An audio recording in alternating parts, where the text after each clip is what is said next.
আজকে আমাদের টপিকগুলো একটু লিখে নেই। আমাদের আজকে করবো হচ্ছে সিটিপিটির পরে আমরা ওয়েব ট্র্যাক প্রথমে আছে, ওয়েব ট্র্যাক করবো।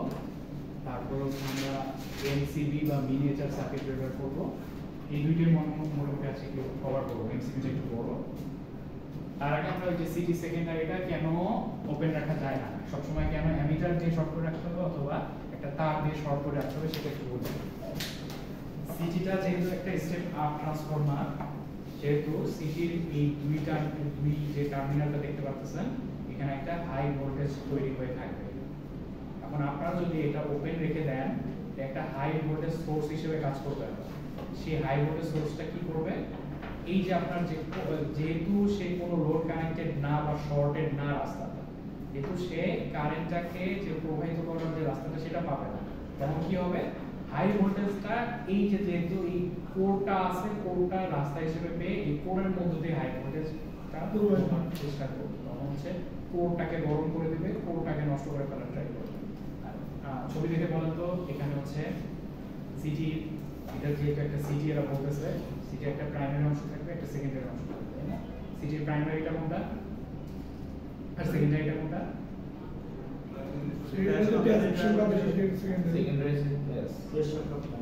সেকেন্ডারিটা কি ব্যাস সংখ্যা বেশি থাকবে না কম থাকবে? বেশি থাকবে, তাই না? তার মানে হচ্ছে এই যে এটা হলো সেকেন্ডারি, বোঝাই যাচ্ছে। প্রাইমারি কোনটা? প্রাইমারি হচ্ছে জাস্ট এই কন্ডাক্টর ওয়াইরটা প্রাইমারি। তার মানে এই যে ছবিটা দেখতে পারেন, এই যে লাইনটা দেখতে পাচ্ছেন, এটা হলো প্রাইমারি, আর এই যে ব্যাস সংখ্যা বেশি দিয়ে এটা হলো সেকেন্ডারি। যেহেতু ব্যাস সংখ্যা বেশি সেহেতু এটা স্টেপ আপ ট্রান্সফরমার, তার মানে ভোল্টেজকে আপ করতেছে ঠিকই, কারেন্টটাকে ডাউন করে দিচ্ছে। এই ডাউন করা কারেন্টে আমরা অ্যামিটার মাপে দেখতে পাই। তাহলে তো যদি বেশি কারেন্ট ফ্লো হতো তাহলে অ্যামিটার নষ্ট হয়ে যেত। এইটা আমরা এগুলো পর্যন্ত আমরা লাস্ট ক্লাসে দেখছিলাম। সিটি লাইটিং অ্যারেস্টারটা দেখছিলাম। লাইটিং অ্যারেস্টারটা হচ্ছে আমাদের যখন বৈদ্যুৎ স্ট্রাইক করে বা লাইটিং স্ট্রাইক করে তখন সে কাজ করে। এইখানে একটু আমরা বুঝছিলাম, এটা একটু আজকে আমরা ক্লাসে স্টার্ট করব। এটা স্যার লাইটিং অ্যারেস্টার ইউজ করা হয় স্যার ওই যে ট্রান্সফরমারগুলো সাবস্টেশনের ইকুইপমেন্টগুলোকে মেইনলি এর উপরে লাইটিং অ্যারেস্টারটার পরে আমরা আজকে শুরু করব যে ওয়েব ট্র্যাপটা।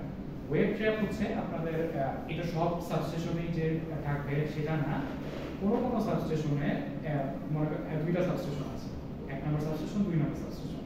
এই যে ট্রান্সমিশন লাইনটা, এই লাইনটা আপনাদের পাওয়ার ডিস্ট্রিবিউশনের জন্য ব্যবহার করা হতে পারে, কমিউনিকেশন মানে কমিউনিকেশনের জন্য লাইনটা ব্যবহার করা হতে পারে, বুঝতে পারছেন?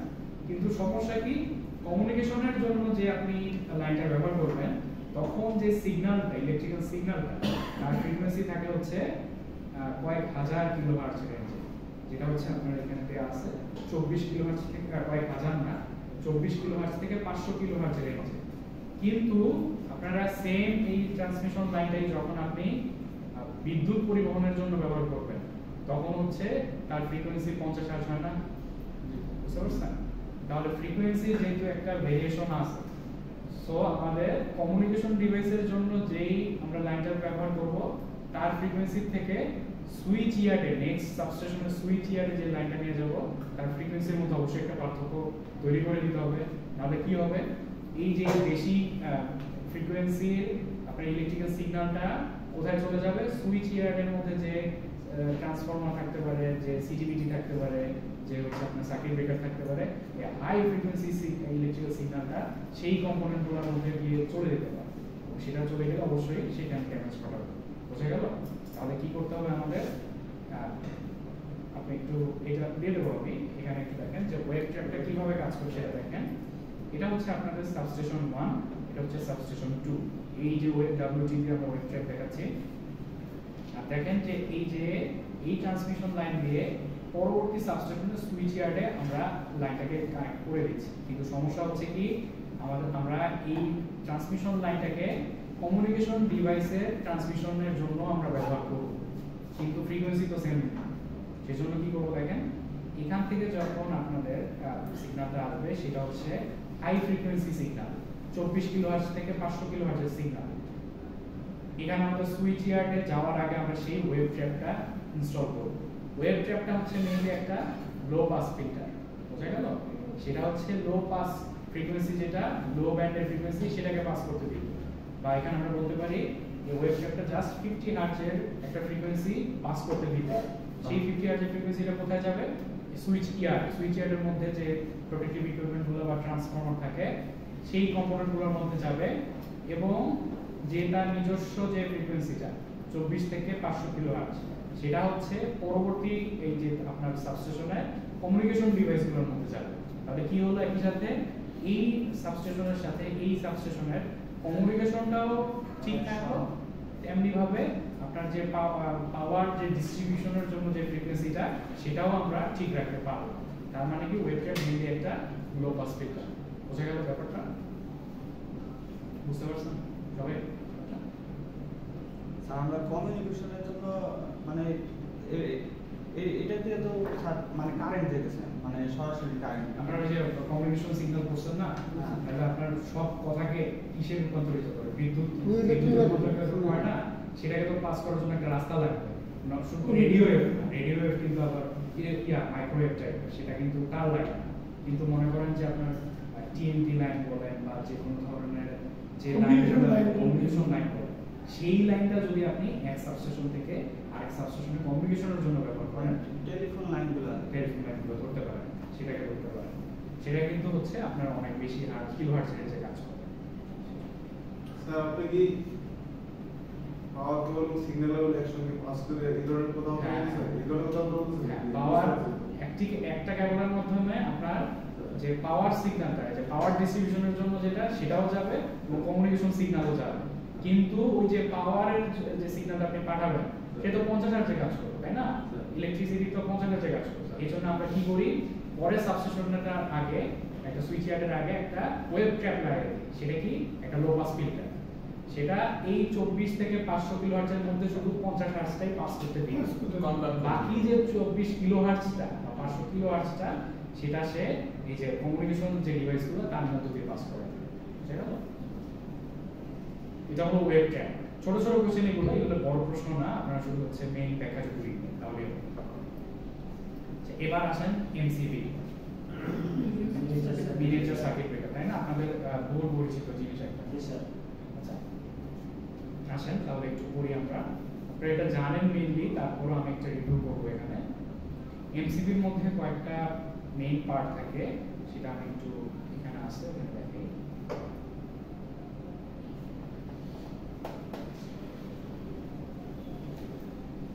এমসিবি কে যদি আপনি মাঝখান দিয়ে কাটতে হবে না, জাস্ট খুলেন, তাহলে হচ্ছে ভিতরের অ্যারেঞ্জমেন্ট এরকম দেখতে পাবেন। দেখেন এই যে এখানে কিছু জিনিসকে আপনাদের চিনতে হবে, সেটা হচ্ছে যে এখান থেকে হচ্ছে আপনার ইনপুট কারেন্টটা এখান থেকে আসে। তারপরে দেখেন সকল এমসিবির মধ্যে দুই ধরনের কন্টাক্ট থাকে, একটা হচ্ছে ফিক্সড কন্টাক্ট, একটা হচ্ছে মুভিং কন্টাক্ট। এই ফিক্সড কন্টাক্ট এবং মুভিং কন্টাক্টটা ব্রেক করার মাধ্যমে আমরা একটা যদি কোনো ওভারলোড হলো, কোনো শর্ট সার্কিট হলো, সেই বেশি কারেন্টটা যে ফ্লো হওয়া থেকে ফিক্সড কন্টাক্ট এই যে নিচের চিত্রটার মাধ্যমে আপনারা বুঝতে পারবেন। এখানে দেখেন এই যে বাঁকানো যে লিভারের মধ্যে দেখতে পাচ্ছেন, এবং উপরে যে কমলা কালারের যে দাগটা সেটা এখন টাচ করে আসছে না একটার সাথে। নিচের চিত্রটা এখন একটু খেয়াল করেন, দেখেন কমলা কালারের যে ফিগারটা এটা পাতের মধ্যে লাগানো আছে স্যার। বাঁকাটা এখন ডিসকানেক্ট হয়ে আছে। এই যে উপরের পার্টটা যেটা, সেটা হচ্ছে আমাদের ফিক্সড কন্টাক্ট, সেটা কিন্তু নড়ে না। নড়ে হচ্ছে আমাদের মুভিং কন্টাক্ট, এই যে মুভিং কন্টাক্টটা নড়ে। আর এরপরে দেখেন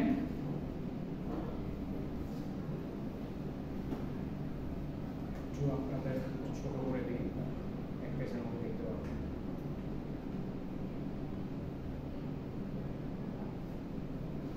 এখন দেখেন যে কারেন্টের ডিরেকশনটা কোথা দিয়ে যায়। যখন দুইটা কন্টাক্ট লেগে থাকে তখন হচ্ছে কারেন্টটা এখান দিয়ে এসে এই ফিক্সড কন্টাক্টের সাথে মুভিং কন্টাক্টটা যেহেতু টাচ করে থাকে, মুভিং কন্টাক্টে এসে এই যে দেখেন একটা এখানে সলিনয়েডের মতো আছে, এই সলিনয়েড হয়ে পাস হয়ে নিচে দিয়ে দেখেন আরেকটা ওয়্যার গেছে, ওয়্যার দিয়ে পাস হয়ে এই যে দেখেন এখানে আরেকটা লিভার দেখতে পাচ্ছেন, সেটা হলো বাই মেটালিক স্ট্রিপ। নাম শুনছেন আপনারা? শুনছি। এমসিবির মধ্যে থাকে এটা। বাই মেটালিক স্ট্রিপ হয়ে তারপর হচ্ছে আপনাদের এই যে এখানে একটা কানেকশন হয়ে বের হয়ে যায় লাইন। এটা চিত্র আরেকটা আছে, আমি এই চিত্রটা দেখাই তাহলে ক্লিয়ার হবে। কারেন্টের যাওয়ার ডিরেকশনটা এখানে সুন্দরভাবে দেওয়া আছে। কারেন্ট এখান থেকে এসে আমাদের ফিক্সড কন্টাক্ট এবং মুভিং কন্টাক্টটা যেহেতু একসাথে লেগে আছে, এই ফিক্সড কন্টাক্ট থেকে মুভিং কন্টাক্ট হয়ে এই যে সলিনয়েডের মধ্য দিয়ে বায়োমেটালিক স্ট্রিপ হয়ে আমাদের বের হয়ে গেল। আর কি এখন জিনিসগুলো দেখেন, আমাদের পার্টসগুলোর নাম কি কি। ইনপুট কারেন্ট তো আপনারা দেখলেনই, এটা হলো আমাদের ইনপুট কারেন্ট। তারপর হচ্ছে দেখেন কন্টাক্ট পয়েন্টটা কি দেখাচ্ছে এখানে। কন্টাক্ট পয়েন্ট দুইটা কন্টাক্টের মধ্যে কন্টাক্ট স্থাপন করে, সেটা হচ্ছে ওটা ফিক্সড কন্টাক্ট আর এটা হচ্ছে মুভিং কন্টাক্ট। এই জিনিসটা হচ্ছে দেখেন, এটা হচ্ছে আমাদের সেই সলিনয়েড। তারপর দেখেন এই যে আমাদের এখানে একটা লিভারের মতো থাকে, সেটা হলো বায়োমেটালিক স্ট্রিপ, আর এই থেকে একটা বের হয়। এখন এমসিবি দুই ধরনের প্রোটেকশন দেয়, একটা হচ্ছে ওভারলোড প্রোটেকশন, আর একটা হচ্ছে কি প্রোটেকশন বলেন তো, বলেন? দুই ধরনের প্রোটেকশনই দেয়, কিন্তু এছাড়া কোনো প্রোটেকশনই নাই MCB. Short circuit protection, overload প্রোটেকশনের জন্য আমাদের বায়োমেটালিক, একটু লিখে না, বায়োমেটালিক স্ট্রিপ দিয়ে আমরা ওভারলোড প্রোটেকশন দেই। শর্ট সার্কিট প্রোটেকশন হচ্ছে আমরা যে সলিনয়েডটা দেখতে পাচ্ছিলাম, সলিনয়েডকে আমরা বায়োমেটালিক শর্ট সার্কিট প্রোটেকশন দেই। ওভারলোড প্রোটেকশনটা হচ্ছে টাইম ডিলে থাকে, সাথে সাথেই ওভারলোড হলে সে ট্রিপ করতে পারবে না বা টাইম কনজিউমিং। কিন্তু শর্ট সার্কিট প্রোটেকশনটা হলো ইনস্ট্যান্টেনিয়াস অপারেশন, বা সাথে সাথেই সে ট্রিপ করে দেয়, কোনো টাইম ডিলে নাই। এতটুকু লিখে নেন।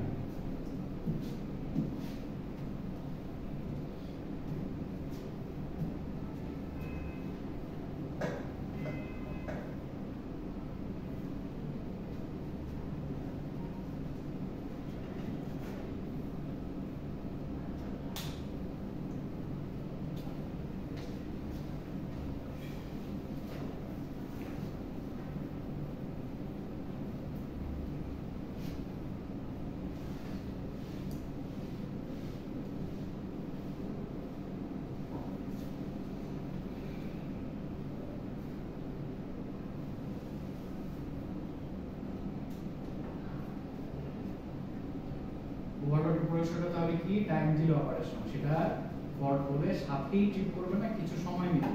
কিন্তু শর্ট সার্কিটটা হচ্ছে ইনস্ট্যান্টেনিয়াস অপারেশন। শর্ট সার্কিট হবে সামান্য কয়েক মিলি সেকেন্ডের মধ্যে সার্কিট এমসিবিটা ট্রিপ করে যাবে, বা শর্ট সার্কিট থেকে আমাদের লোড যেটাকে সাপ্লাই দিচ্ছিল তাকে রক্ষা করবে। এখন একটু অপারেশনগুলো দিকে খেয়াল করেন। আমি প্রথমে যে উপরের যে ওভারলোড প্রোটেকশনটা কিভাবে দেয় সেটা আমি বলবো। ওভারলোডটা কেন হয় প্রথমে আমাকে বলেন তো। অতিরিক্ত কারেন্ট পাস কোনো একটা ধরেন যে কন্ডাক্টরের মধ্য দিয়ে একটা রেঞ্জ আছে, সেই কন্ডাক্টরের মধ্য দিয়ে এই এত এম্পিয়ার কারেন্ট প্রবাহিত হতে পারে। এর থেকে বেশি এম্পিয়ার কারেন্ট গেলে ওয়্যারটা গরম হয়ে যেতে পারে, পুড়ে যেতে পারে, নষ্ট হতে পারে। এই যে দেখেন যে ধরেন আপনার হচ্ছে যে একটা মাল্টিপ্লাগ দিয়ে আপনার হচ্ছে যে 3 ধরনের লোড চালাতে পারে। আপনি কি করলেন, আরেকটা এক্সট্রা আপনি একটা কানেক্টর নিয়ে আসলেন, ওই কানেক্টর দিয়ে মাল্টিপ্লাগের মধ্যে আপনি 3টা লোড থেকে 6টা লোড করে ফেললেন সেই মাল্টিপ্লাগ থেকে। তখন এই যে ঘটনাটা ঘটতেছে এটা হলো ওভারলোড। তার যে রেঞ্জটা সেই রেঞ্জের চেয়ে বেশি পরিমাণ কারেন্ট প্রবাহিত হচ্ছে। এটার জন্য কাজ করবে আমাদের হচ্ছে বায়োমেটালিক স্ট্রিপ। বায়োমেটালিক স্ট্রিপটা কিভাবে কাজ করে একটু দেখেন। বায়োমেটাল মানে হচ্ছে বাই মানে শব্দ হচ্ছে দুই। বায়োমেটালিক স্ট্রিপটার দুই ধরনের মেটাল নিয়ে গঠিত। আমি যদি এরকম করে একটু ছবি আঁকি, দেখেন এটা হলো উপরের মেটালটা যদি হয়, আর এটা হচ্ছে নিচের মেটাল। নিচের মেটালটা কি হবে, সে তার যদি মানে তাপ দিলে বা হিট দিলে সে হচ্ছে একটু বেশি প্রসারিত হবে, আর উপরের মেটালটা একটু কম প্রসারিত হয়। নরমালি যদি আমরা তাপ দেই, একটা জিনিসের তাপ দিলে সে প্রসারিত হয় না। প্রসারিত হলে একটা সরলরেখিক জিনিস হচ্ছে ধরেন এই দুই দিক থেকে সে এত প্রসারিত হয়ে এত দূর হয়ে গেল, কিন্তু এখানে কিন্তু কানেক্টেড, একটা আরেকটার সাথে কানেক্টেড। সে প্রসারিত হবে কিভাবে, দুইটা কানেক্ট হয়ে আছে জিনিস, আমি কি সে সরলরেখা প্রসারিত হতে পারবে? পারবে, বেঁকে যাবে দুদিক থেকে। বুঝতে পারলাম কেন? কারণ হচ্ছে তার রাস্তাটা বন্ধ, সে বন্ধ রাস্তার মধ্যে সে বাঁকার চেষ্টা করবে, বাঁকার চেষ্টা করে সে প্রসারিত হওয়ার চেষ্টা করবে। কিভাবে হবে? এইরকম একটা রাস্তা তৈরি হবে সে। এই ব্যাপারটা কি বুঝতে পারছেন? এই দুইটা ডিফারেন্ট ধরনের প্রসারণ ঘটার কারণে এই ব্যবস্থাটার সৃষ্টি হবে। এবং দেখেন যে সেই বায়োমেটালিক স্ট্রিপ হচ্ছে আমাদের এই লাইনটা, যেটা আপনারা দেখতে পাচ্ছেন, এই যে লাইনটা, এটা হচ্ছে আমাদের সেই বায়োমেটালিক স্ট্রিপ।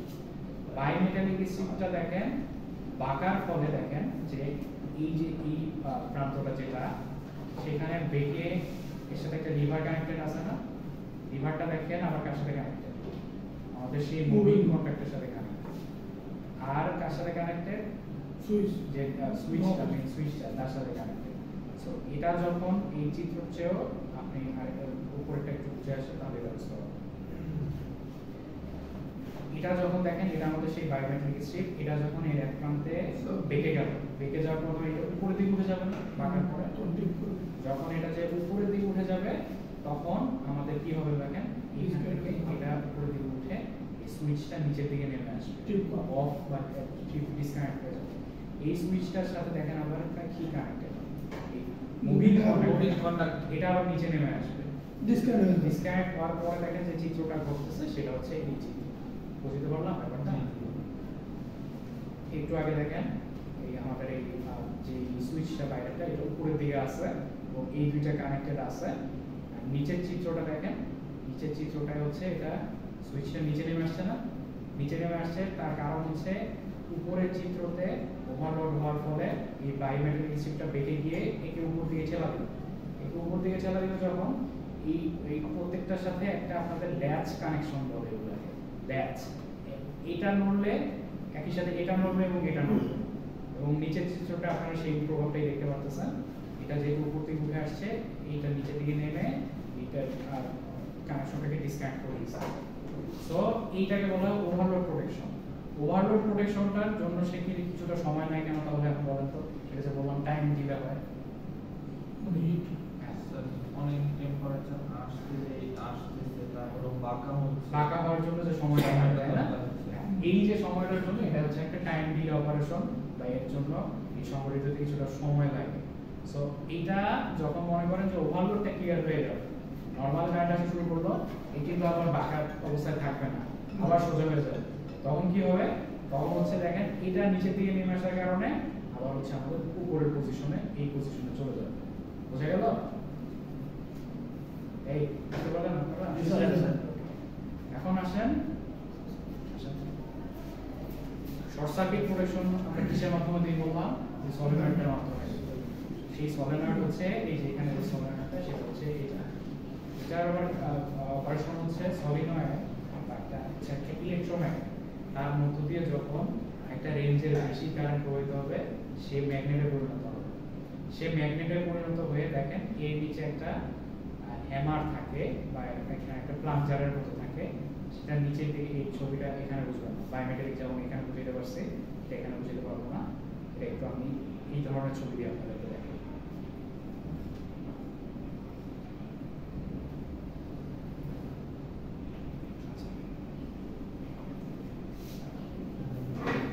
এখানে দেখেন ধরেন একটা শর্ট, এই যে আগের যন্ত্রাংশগুলো পরিচিত হন, এটা হলো আমাদের সেই ইনপুট কারেন্টটা সলিনয়েডের মধ্য দিয়ে হয়ে এই যে ফিক্সড কন্টাক্ট হয়ে মুভিং কন্টাক্ট হয়ে বায়োমেটালিক স্ট্রিপ হয়ে আমাদের বের হয়ে গেল, তাই না? বের হয়ে লোডে চলে গেল। আর হচ্ছে দেখেন যে এখানে একটা ট্রিগারিং লেভেল আছে, সেটার কাজ আমরা এখন দেখতে পাবো।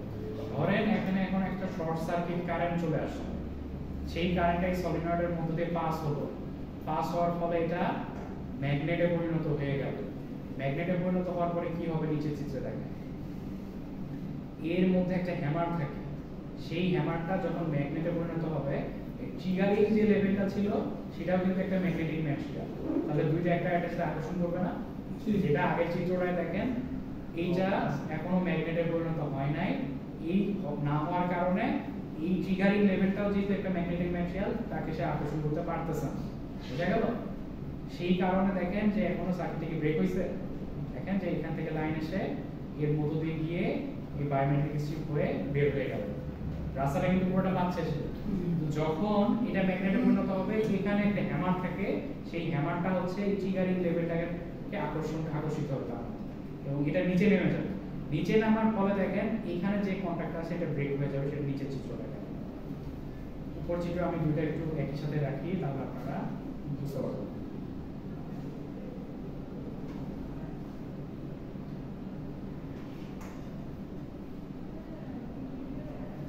এখন দেখেন যে এটা যখন ম্যাগনেটে পরিণত হয়ে যায়, এই হ্যামারটা নিচের দিকে নেমে আসে, এই যে একটা হ্যামার আছে সেটা নিচের দিকে নেমে আসে এবং এই ট্রিগারিং লেভেলটাকে সে আকর্ষণ করে। এই ট্রিগারিং লেভেলটা দেখেন আবার হচ্ছে আমাদের এই ফিক্সড কন্টাক্ট এবং মুভিং কন্টাক্টটা এই যে এই পয়েন্টে কানেক্টেড হয়ে আছে না, এটা যখন একে নিচে ধাক্কা মারবে তখন এটার দুইটার মধ্যে একটা গ্যাপ তৈরি হবে না, সেই গ্যাপটাই হচ্ছে আপনাদের এই যে গ্যাপটা। বুঝা গেল কি বুঝাতে চাইতেছি? নাকি আমি একটু মার্কার দিয়ে দিয়ে আপনাদেরকে দেখাবো? নাকি বুঝতে পারছেন? বুঝতে পারছি। দেখেন যে এখানে একটা হ্যামার থাকে, এই হ্যামারটা নিচের দিকে নেমে আসছে, পরে চিত্রটায় শর্ট সার্কিট হয়েছে এবং এটা নিচের দিকে নেমে আসার কারণে এই ফিক্সড কন্টাক্ট এবং মুভিং কন্টাক্টের মধ্যে যে কন্টাক্টটা লেগেছিল এটা দেখেন এখানে একটু গ্যাপ হয়ে গেছে, তাই না? তাহলে দেখেন কারেন্টটা এদিক থেকে এসে সলিনয়েড হয়ে যাওয়ার জন্য যে পরবর্তী ফিক্সড কন্টাক্ট এবং মুভিং কন্টাক্টের মধ্যে যে রাস্তাটা ওপেন হয়ে গেছে, তার মধ্যে গ্যাপ তৈরি হলো না, তার মানে সে ডিসকানেক্ট করে দিয়েছে। এভাবে শর্ট সার্কিট কাজ করে। আচ্ছা, শর্ট সার্কিট কখন হয় বলেন তো? যখন হচ্ছে লাইন এবং নিউট্রালটা একসাথে কানেক্ট হয়ে যায়, তখন হচ্ছে শর্ট সার্কিট হয়। এবং শর্ট সার্কিট রেঞ্জের জন্য আমাদের হচ্ছে এমসিবি হচ্ছে আপনার 0.5 অ্যাম্পিয়ার কারেন্ট থেকে 63 অ্যাম্পিয়ার রেঞ্জের কারেন্ট পর্যন্ত যে শর্ট সার্কিটগুলো হয় তাকে প্রোটেকশন দিতে পারে। 63 অ্যাম্পিয়ারের উপরে আবার আমাদের কি লাগবে? এমসিবি, সেটা আমরা সামনে পড়বো। 63 অ্যাম্পিয়ারের যে নিচের রেঞ্জগুলো, সেই শর্ট সার্কিট রেঞ্জগুলো, সেটা হচ্ছে এই জিনিস আমাদেরকে প্রোটেকশন দিবে। আসেন মেইন লেকচারটা যাই। ও আচ্ছা, একটা জিনিস আমি পরে জিনিসটা বলতে ভুলে গেছি আমি। যখন হচ্ছে আপনার রাস্তাটা খালি হয়ে গেল, তখন এই যে এখানকার যে গ্যাপটা, যেহেতু এটা অনেক হাই রেঞ্জের একটা কারেন্ট প্রবাহিত হচ্ছে, 63 অ্যাম্পিয়ারের কারেন্ট হচ্ছে হিউজ কারেন্ট, এটা একটু জানতে চলে তাই না? 63 কেন, 10-20 অ্যাম্পিয়ারও হিউজ একটা কারেন্টগুলো সাধারণত মিলিঅ্যাম্পস রেঞ্জের হয় বেশিরভাগ, বা অ্যাম্পিয়ার রেঞ্জের হলো 1 থেকে 5 অ্যাম্পিয়ারের মধ্যে সীমাবদ্ধ থাকে। 10-15 অ্যাম্পিয়ার একটা হিউজ কারেন্ট। সেই কারেন্টটা পরে কি এই বাতাসটার মধ্যে যে অনুপরমাণুগুলো আছে তাকে আবার আয়নিত করার ট্রাই করে, এবং এই ঘটনা কিন্তু ইলেকট্রিক্যাল আর্ক। এই ওয়ার্ডটাকে আপনি শুনছেন, ইলেকট্রিক্যাল আর্ক। স্পার্ক তো সবাই জানে তাই না? স্পার্ক এবং আর্ক একই জিনিস, এবং এই আর্কটা কিন্তু প্রবাহিত হতেই থাকে যতক্ষণ পর্যন্ত শর্ট সার্কিট কারেন্ট প্রবাহিত হয়। তাহলে এই যে আর্ক হওয়া মানে হলো একটা সে ভার্চুয়াল একটা রাস্তা তৈরি করে ফেলছে, সে কিন্তু ডিসকানেক্ট হয় নাই। ডিসকানেক্ট আমরা চোখে দেখতে পারতেছি, ফিক্সড কন্টাক্ট থেকে মুভিং কন্টাক্ট আলাদা হয়ে গেল, কিন্তু আর্কের মাধ্যমে কারেন্টটা প্রবাহিত হওয়া এখন অব্যাহত আছে, এবং সেই শর্ট সার্কিট কারেন্টটা আমরা কিন্তু লোডেও প্রবাহিত হয়ে যাচ্ছে। তাহলে এটা একটা সমস্যা না? এই আর্কটাকে হচ্ছে আমাদের দূর করে দিতে হবে, যেটা আমরা কি বলছিলাম আইসোলেটরের মধ্যে যেটা করা যায়, কিন্তু এমসিবির মধ্যে আর্ক শুট একটা থাকে, বা আর্ক এক্সটিংগুইশিং চেম্বার বলে একটা জিনিস থাকে, সেটা আমি সামনে পড়াবো ছবির মধ্যে দেখে। যখন এটা স্যার নিচে থেকে মানে ডিসকানেক্ট হয়ে যেতেছে, তখন তো যে সুইচ নিচে পড়ে যেতেছে, তো মুভিং কন্ট্যাক্ট তো তখন দূরে সরে যেতেছে। তখন হচ্ছে বললাম যে বাতাসটা হলো আয়নিত হয়ে যায়। আয়নিত হওয়া মানে চার্জ তৈরি হয়। চার্জ মানে পজিটিভ থাকে, সেখানে নেগেটিভ থাকে। সেই পজিটিভ গুলো কি হয়? ইলেকট্রন না, কারেন্টের প্রভাব ইলেকট্রনটাকে পজিটিভ গুলো আকর্ষণ করে, পাশের পজিটিভটা আবার ইলেকট্রনকে আকর্ষণ করে। এভাবে ওই খালি জায়গাটাও একটা কন্ডাক্টর হয়ে যায়। বুঝা গেল? আচ্ছা, ছবিতে একটু দেখেন, এইটা হচ্ছে সেই আর্ক শুট বা আর্ক এক্সটিংগুইশিং চেম্বার। দেখেন এই যে ফিক্সড কন্টাক্ট এবং মুভিং কন্টাক্ট আলাদা হয়ে গেল, এখানে আর্কটা তৈরি হলো। এই আর্কটা এখন এই আর্ক শুটগুলোর মধ্য দিয়ে পাস হয়। কিভাবে পাস হয় আমি একটু ব্যাখ্যা করি যে কিভাবে আপনার কারেন্টটা আর্কটা সে দূর করে দেয়। আপনারা সবাই রেজিস্ট্যান্সের একটা যদি ফর্মুলা জানেন তো ভালো, না জানলেও আমি এখন দেখি। রেজিস্ট্যান্সের ফর্মুলা যেটা জানেন সবাই, রো এল বাই এ। রেজিস্ট্যান্সটা যে তারের মধ্য দিয়ে কারেন্ট প্রবাহিত হচ্ছে সেই তারের দৈর্ঘ্যের সমানুপাতিক। তারটা যদি লম্বা হয় রেজিস্ট্যান্স বাড়বে, তার মানে কি কারেন্ট প্রবাহিত হতে সমস্যা হবে। আর তারটা যদি এ মানে হচ্ছে সেই তারের প্রস্থ। প্রস্থ হচ্ছে দেখেন হলো প্রস্থ, তারটা যদি খুব মোটা হয় এরকম তাহলে তার মধ্যে কারেন্ট যেতে সুবিধা হবে, যদি এরকম চিকন হয় তার মধ্যে দিয়ে কারেন্ট যেতে অসুবিধা হবে। আমাদের কাজ হচ্ছে এই দৈর্ঘ্য নিয়ে আর্ক ডিস্টিংগুইশিং যে সুটটা সেটা কি করে দেখেন আমি লেকচারের মধ্যে একটু দেখাই। এই আর্ক সুট হচ্ছে দেখতে ওখানে দেখছেন এরকম এবং এখানে দেখেন এরকম, দেখেন চিরুনির মতো না, খাঁজ খাঁজ আছে না, দেখতে পাচ্ছেন খাঁজগুলা। আর এখানে একটু দেখেন, এখানে তো ওই যে একদিক থেকে দেখতে পাচ্ছেন তো এই জন্য এই যে খাঁজগুলো একটু একদিক থেকে দেখা যাচ্ছে। আর্কগুলো কি হবে এই প্রত্যেকটা খাঁজের মধ্য দিয়ে পাস হবে। মানে আমাকে একটা কথা বলেন, যখন আমাদের এটা হলো আমাদের আমার কার্সরটা যেখানে এটা কি কন্টাক্ট বলেন তো, ফিক্স না মুভিং? ফিক্স কন্টাক্ট, তাই না? এটা মুভিং কন্টাক্ট। এটার মধ্যে যে দূরত্বটা তার জন্য যে রেজিস্ট্যান্স হবে, আর্কটাকে যদি এই যে খাঁজগুলোর প্রত্যেকটার মধ্য দিয়ে পাস করানো হয় তাহলে সে বেশি দূরত্ব অতিক্রম করবে না? তাহলে এই দূরত্বের চেয়ে এই পুরো সুটটার মধ্য দিয়ে যে গেলে দূরত্বটা বেড়ে গেল না, এল বাড়লো না, এল বাড়লে রেজিস্ট্যান্স বাড়বে না, রেজিস্ট্যান্স বাড়া মানে কি কারেন্ট প্রবাহিত হতে অসুবিধা হওয়া বা আর্কটা কন্টিনিউ রাখতে অসুবিধা হওয়া। আর এভাবে এক সময় যখন আপনি আর্কসের দূরত্ব বাড়ায় দিবেন তখন আর্কটা চলে যাবে, এক্সটিংগুইশ হয়ে যাবে বা চলে যাবে, বুঝা গেল? এখন আর্কটা কেন এর মধ্যে দিয়ে পাস হয়, কেন এখানে থাকবে? তার কারণ হচ্ছে এটা হলো একটা ম্যাগনেটিক ইস্যু। ম্যাগনেটের দুইটা পোল থাকে না, নর্থ পোল সাউথ পোল, সেটা হচ্ছে যে আর্কটা তৈরি হলো তাকে নিজের দিকে আকর্ষণ করে সে এদের মধ্য দিয়ে নিয়ে যাবে, বুঝা গেল? আর্কটা কিন্তু একা একা চলে যাবে না। মেইন লেকচারে আপনাদের ছবি আছে নিচে, সেখানে যদি দেখাই।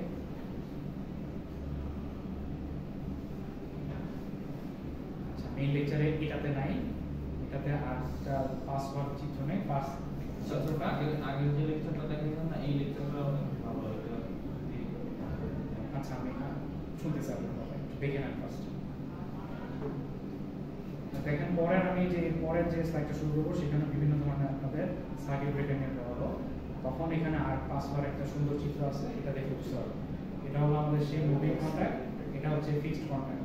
এর মধ্যে আর্কটা এখানে তৈরি হয়, কিন্তু এটা ম্যাগনেটিক শুরু হওয়ার কারণে সে আর্কটাকে টেনে এগুলোর মধ্যে দিয়ে নিয়ে যায়। তখন দেখেন দূরত্বটা এখান থেকে বেড়ে এত দূর হয়ে গেল না, প্রত্যেকটা খাঁজের মধ্যে দিয়ে যে পাস হবে তাহলে তো এর চেয়ে মোটামুটি কয়েক গুণ, 10 থেকে 15 গুণ বেশি দূরত্বের মধ্যে দিয়ে পাস হচ্ছে। সো এখানে আর্কটাকে সে দূর করে দিবে। আচ্ছা, কি বলতেছিলাম? কে জানো কোন লেকচার ভালো? তাহলে আগে যে লেকচারটা দেখাইছিলাম, হ্যাঁ, যে আর্কের যে লেকচারটা অনেক বোঝার জন্য খুবই সুবিধা। আচ্ছা আচ্ছা, পিকচারগুলো এই যে এটা না, এটা আমি আপনাদেরকে দিয়ে দেবো। এটা হচ্ছে যে আমি চলমান অবস্থায় তৈরি করতেছি, বিভিন্ন ছবি জায়গা যেখানে পাচ্ছি সেখানে জোড়া দিতেছি, আপনাদেরকে দিয়ে দেবো।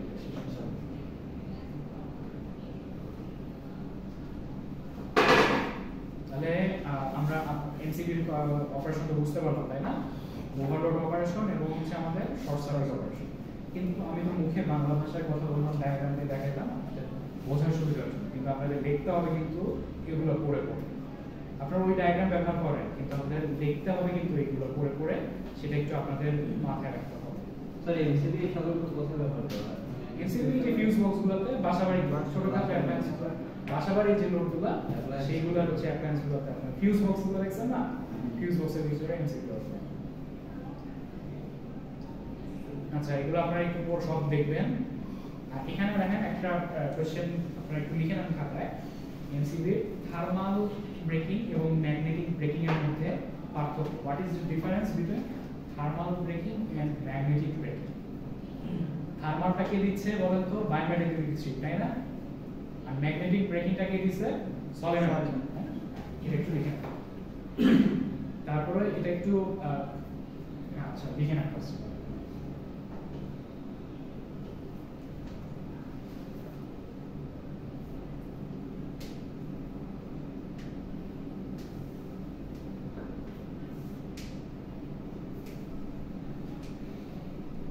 এবং আপনারা 2 মিনিট সময় দিলাম, এটা একটু পরে আমি মুখে যা বললাম এখানে সেটা বলা হচ্ছে, আপনারা 2 মিনিট একটু জিনিসটা পড়েন।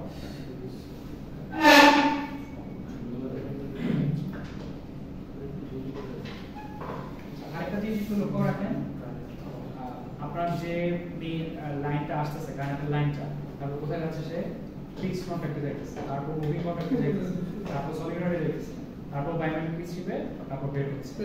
এটা কিন্তু একটা সিরিজ কানেকশন, বোঝা গেল তো?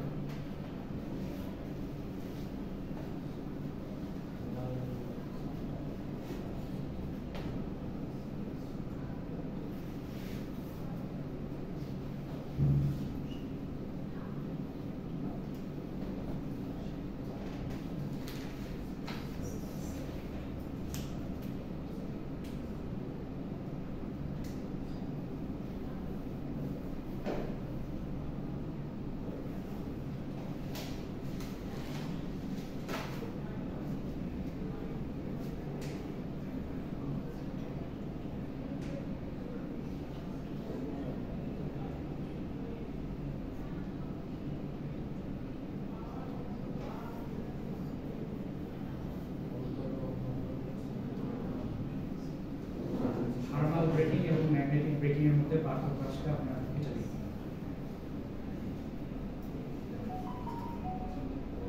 বিভিন্ন নামে আসতে পারে, থার্মালের জায়গায় ওভারলোড প্রোটেকশন দিয়ে আসতে পারে, তারপর হচ্ছে ম্যাগনেটিকের জায়গায় আপনার কি আসবে বলেন শর্ট সার্কিট প্রোটেকশন। তাহলে দুইটার মধ্যে পার্থক্য যদি চাই কিভাবে কাজ করে এভাবে আসতে পারে। থার্মাল হচ্ছে টাইম ডিলে অপারেশন, ম্যাগনেটিকটা কি ইনস্ট্যান্ট অপারেশন, তাৎক্ষণিক অপারেশন।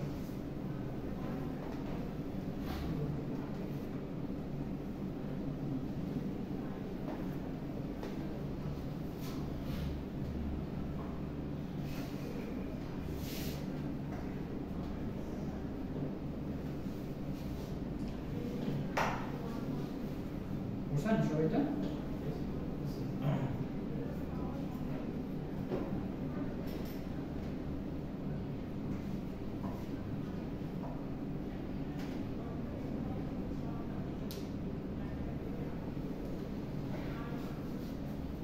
ওকে, তাহলে আমরা পরে যাই। আর এগুলো হচ্ছে আপনারা বিভিন্ন প্রতীক বা সিম্বল দিয়ে দেখাইছে, এটা আপনারা দেখে নিতে পারেন। কোশ্চেন আসার মধ্যে তেমন নাই। আর যখন আপনারা আমি যদি এমসিকিউ অপারেশন ব্যাখ্যা করতে বলি, এই ছবিগুলো একটু জটিল, আপনারা এই জিনিসটা দিয়ে দেবো, এই ধরনের ছবি দেওয়ার চেষ্টা করুন, ঠিক আছে? ওইটাই স্যার। তাহলে ওটা স্যার আর্ট করতে কঠিন হয়ে যাচ্ছে। হ্যাঁ, ওইটা স্যার আর্ট করতে কঠিন হয়ে না, এটা কঠিন হবে কি বল? না স্যার এটা দিয়ে দেবো। এটা না স্যার, ওই যেটা দেখেন না হ্যাঁ, ওইটা কঠিন, এটা তো সহজ। এই জন্য তো স্যার সহজে এই যে এবার দেখেন আমরা একটা গ্রাফ করি। গ্রাফে y অক্ষে হচ্ছে সময় আর হচ্ছে x অক্ষে হচ্ছে কারেন্ট। তাহলে কারেন্টের সাথে আপনার সময় মানে এটাকে বলা হচ্ছে time current characteristics curve, TCC curve. একটা এমসিবির টিসিসি কার্ভ যদি আঁকতে বলি, এটা হলো ওভারলোড প্রোটেকশনের জন্য। এই প্রোটেকশনে দেখেন যে আইএন কি বোঝাচ্ছে রেটেড কারেন্ট, লোডের মধ্য দিয়ে নরমাল যে কারেন্ট পাস হয় এটা হচ্ছে রেটেড কারেন্ট, এটা হচ্ছে আইএন।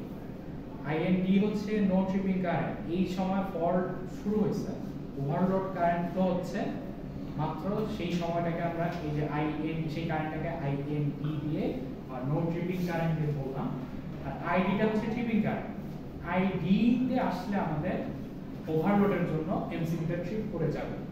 এখন দেখেন আমাদের এটা হলো বাই মেটালের একটা স্ট্রিপটা যে বেঁকে যাচ্ছে তার একটা ছবি দেখেছে।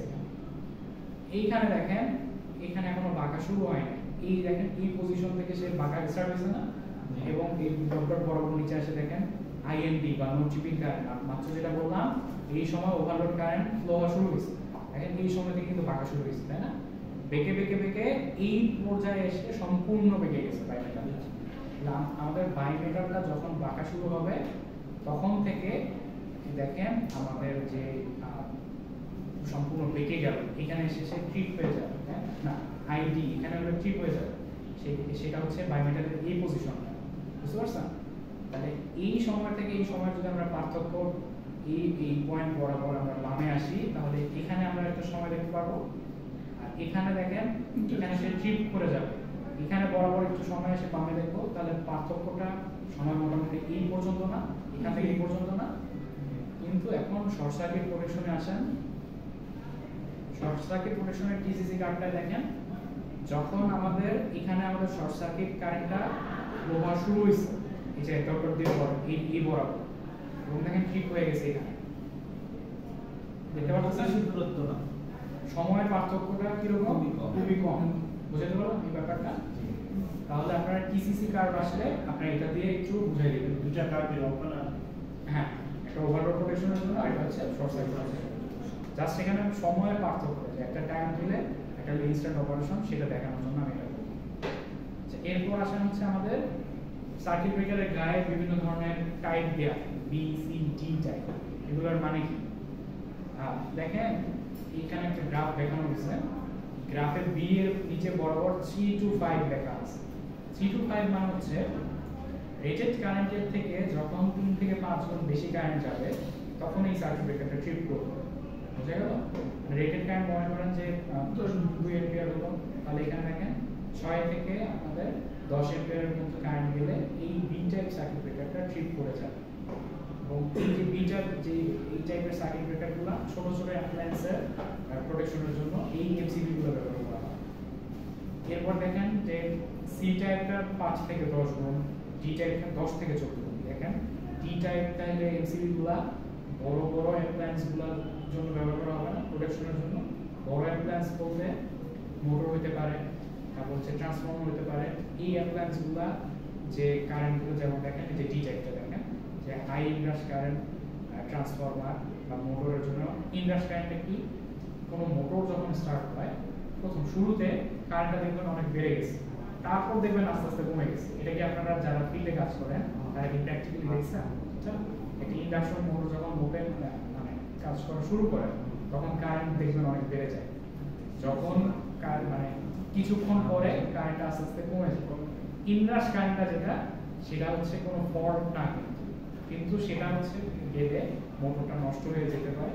এই যে ইনডাস কারেন্টগুলো হোক বা কোনো ট্রান্সফরমারের ইনডাস কারেন্ট থাকে, এটার থেকে আপনার ট্রান্সফরমারটাকে রক্ষা করার জন্য ডি টাইপ সার্কিট ব্রেকারগুলো ব্যবহার করা হয়।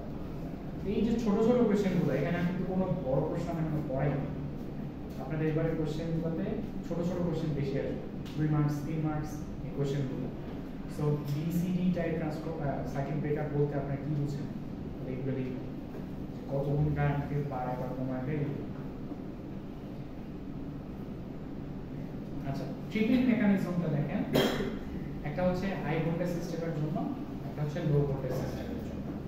লো ভোল্টেজ সিস্টেমটা আমরা পড়লাম, মাত্র পড়লাম। এমসিবি যেটা কাজ করে সেটা হচ্ছে লো ভোল্টেজ সিস্টেমে কাজ করে। তো হাই ভোল্টেজ যে সিস্টেমটা, তার জন্য আমাদের সার্কিট ব্রেকার থাকবে, এর সাথে রিলে থাকবে। হাই ভোল্টেজের জন্য আপনার এমসিবি কাজ করতে পারবে। এমসিবি হাই ভোল্টেজের জন্য সাথে ইউজই করা হয় না। যে আপনার যে সাবস্টেশন যে সার্কিট ব্রেকারগুলো সেগুলো আলাদা টাইপস থাকে।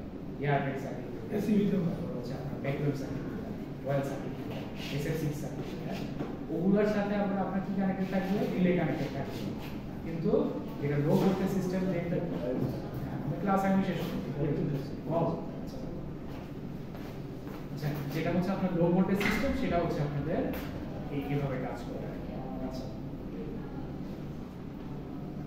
আমরা আরসিডিটা আমরা নেক্সট ক্লাস, আজকে আমরা সময় শেষ প্রায়, তাই না? অ্যাটেন্ডেন্স আপনারা দেন। আরসিডিটা আমরা নেক্সট ক্লাসে স্টার্ট করব।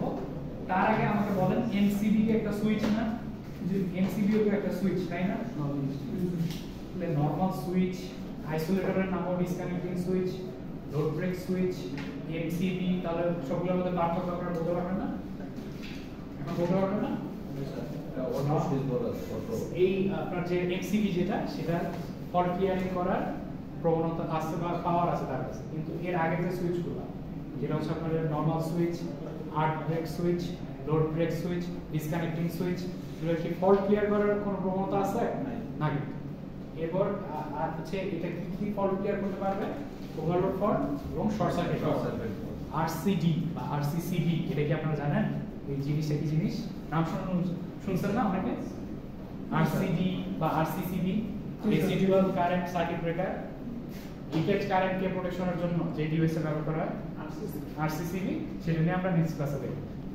তাহলে প্রত্যেকটা অপারেশনটা আপনাদের জানতে হবে, কিভাবে কাজ করে, কি প্রোটেকশন দেয়, এগুলো আমরা জানবো। তাদের আরসিডিটা আজকে একটু করতে পারলে ভালো হতো।